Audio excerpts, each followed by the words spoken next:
Hola, hola, hola. ¿Cómo están ustedes, mis queridos amigos y amigas de Cápsulas Teológicas? Hoy es día miércoles 14 de febrero, perdón, el Día del Amor.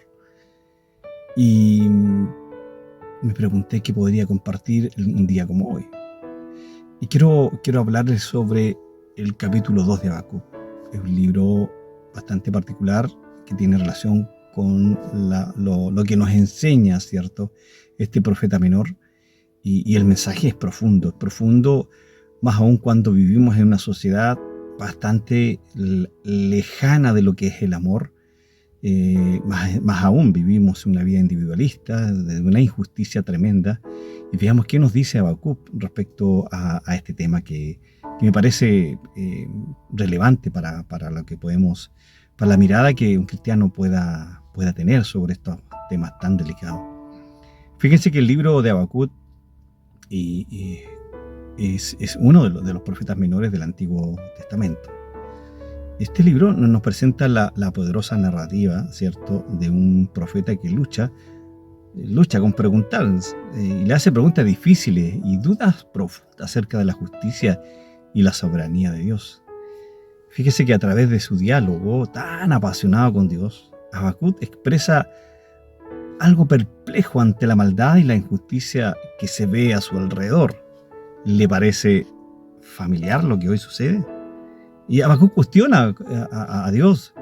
Y en el fondo lo que le da a entender es que cómo Dios puede permitir tal sufrimiento. Sin embargo, a medida que avanza el libro, Habacuc experimenta un cambio en su perspectiva, que es la idea de la palabra de Dios. Recordemos que el objetivo de la palabra de Dios es que cambiemos nuestra perspectiva desde lo que vemos. Inclusive Habacuc llega a comprender que la justicia de Dios prevalecerá y que Dios eventualmente juzgará a los malvados. Pero particularmente quiero centrarme en el capítulo 2 de Habacuc. Este capítulo ofrece una visión profunda sobre la justicia divina, la soberanía de Dios, recordemos, y su compromiso de restaurar la equidad en un mundo de injusticia. A lo largo de este video que estoy desarrollando con ustedes, quiero que exploremos un poquito el contexto histórico y gramatical de Habacuc, básicamente los versículos más elementales. De esa forma creo que vamos a comprender su relevancia teológica y algunas aplicaciones prácticas para nuestros tiempos y para que podamos entender, ¿cierto?, este diálogo que Habacuc tiene con Dios. Ahora, este análisis no creo yo que nos va a permitir apreciar la riqueza y la profundidad del mensaje de Habacuc.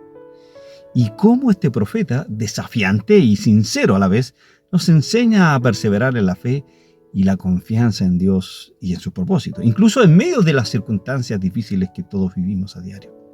Fíjese que en la actualidad la verdad teológica expresada en Habacuc capítulo 2, de los versos 9 en adelante, sigue siendo, para mi juicio, relevante y aplicable a nuestra sociedad contemporánea.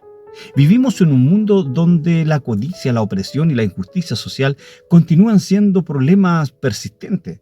Lo vemos a diario, ¿cierto? Donde los políticos, ¿cierto?, se aprovechan, donde hay un sinnúmero de denuncias respecto a la codicia, al robo, ¿cierto?, y a la corrupción que existe, ¿cierto?, en el aparato estatal. Fíjese que la codicia se manifiesta en la búsqueda desenfrenada, ¿cierto?, de riqueza y poder a expensa de otros, ya que sea a través de prácticas empresariales injustas, corrupción política, corrupción de los alcaldes o sencillamente una explotación laboral de parte de los empleadores. La opresión se observa en la forma en que los poderosos o privilegiados subyugan y marginan a los demás vulnerables, perpetuando, creo yo, desigualdades sociales y económicas alarmantes que hoy vivimos. Fíjese que la injusticia social se evidencia en la discriminación racial, la exclusión de grupos marginados y la falta de acceso a recursos básicos para una vida digna. Eso es lo que vemos contextualizado, ¿cierto?, al mensaje de Habacuc. Entonces, en este contexto, la verdad teológica de Habacuc, capítulo 2, de los versos, prácticamente todo el capítulo 2, nos llama a reflexionar, sin lugar a dudas, sobre nuestras propias acciones y actitudes. Nos desafía a ser agentes de cambio y por supuesto defensores de la justicia, abogando por aquellos que son oprimidos y marginados. Nos insta, amados hermanos, a vivir de acuerdo con los principios del reino de Dios, buscando el Evangelio como la herramienta de cambiar esta sociedad, buscando la equidad a través del Evangelio, la compasión a través del Evangelio y el amor hacia nuestro prójimo a través del Evangelio, como lo vemos hoy en día, ¿cierto?, en el Día del Amor. Además, hermanos y hermanas, esta verdad teológica nos recuerda que el juicio de Dios es inevitable para aquellos que actúan con codicia y opresión. Nos insta a vivir con integridad, sobre todo la comunidad de fe donde usted desarrolla, ¿cierto?, su fe, su iglesia local. Y nos insta a vivir con responsabilidad, reconociendo que nuestras acciones tienen consecuencias, amados hermanos, tanto en esta vida como en la venidera. Contextualicemos entonces un poco el mensaje que Habacuc tiene, ¿cierto?, ahí en el capítulo 2. Fíjense que el libro de Habacuc, o particularmente el capítulo 2, ¿cierto?, es una continuación del diálogo entre el profeta y Dios que se establece en el primer capítulo, acordémonos. En este capítulo, Habacuc espera en silencio para escuchar la respuesta de Dios a sus preguntas y quejas sobre la injusticia y la maldad que ve a su alrededor. Es lo que quizás muchas veces usted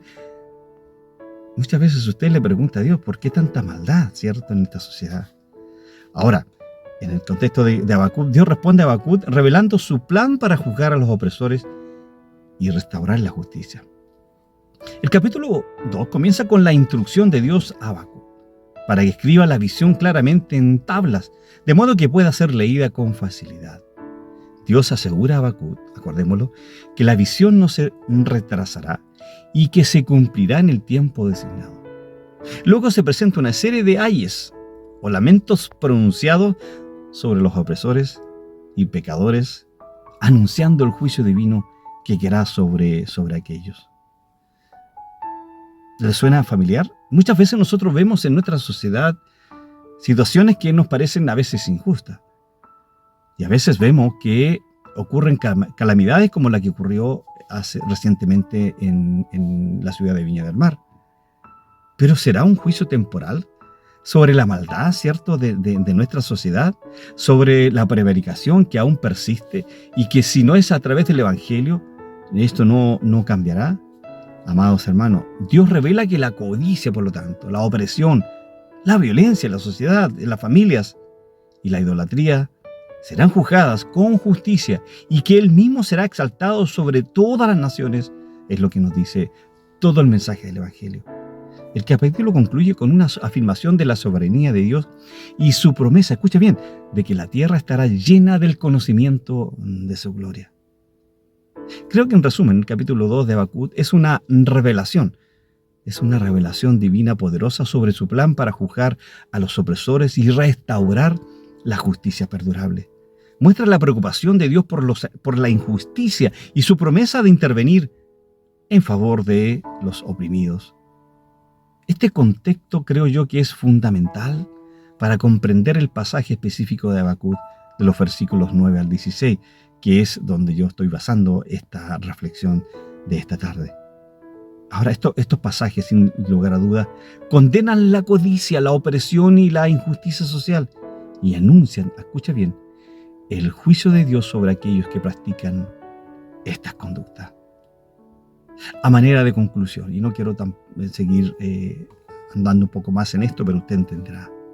Fíjese que a manera de conclusión yo podría decir que el libro de Habacuc nos presenta entonces la imagen de un profeta que, a pesar de sus dudas y preguntas, como quizás muchos de nosotros tenemos, encuentra la fortaleza para confiar en la soberanía y la justicia de Dios.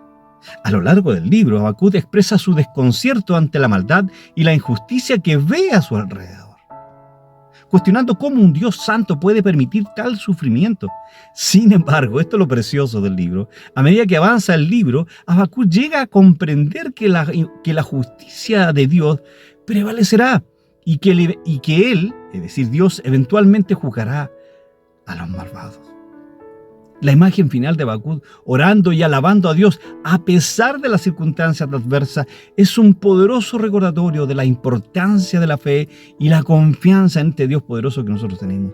Incluso en medio de las confusiones, en medio del sufrimiento, en medio del dolor.